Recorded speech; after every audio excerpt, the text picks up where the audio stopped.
n'ịga n'iru n'ijigide omenala ndị Igbo nke ịdị na-asọpụrụ ndị nna nna ha, ndị obodo Umueri village Ogbunike dị na kansụl Oyi akpụgo ihe ọkpụkpụ nke otu onye ama ama bụ nnukwu nna agbụrụ Igbo bụ Eri.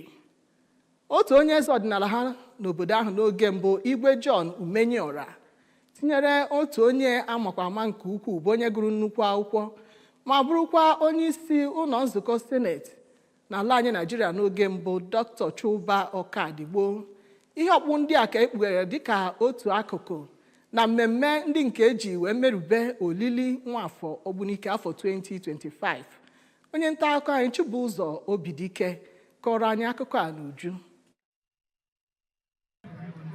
Ka ọ na-ekwu okwu na ya bụ mmemme, onye President General nke Umueri Welfare Association Nze Levi Elobisi kwuru na ya bụ amụma iwunyite aha mmadụ atọ a site n'iwube ihe akpụrụakpụ gbasara ha bụ iji mee ka ya bụ obodo bụrụ ebe a ga-abịa na-elegharị anya. Asị m na Umueri bụ ndị kwadoro wee were m tinye n'ọchịchị ya, and Ogbunike in general na m agaghị disappoint everybody. Onye isi oche ya bụ mmemme Brigadier General Benjamin Okafor ragoro ezumike nka kenere ndị ọchịchị nke ya bụ obodo maka ezigbo amụma nke ha webatagoro n'ime otu afọ ha banyere n'ọchịchị. Ka ọ na-atụnye ụtụ nke ya, onye bụbu onye isi oche Oyi Local Government bụkwara kọmishọna ahụ maka njem na Anambra steeti Maazị Uchenna Okafọ kenere ndị isi oche nke ya bụ obodo maka ezi amụma ha.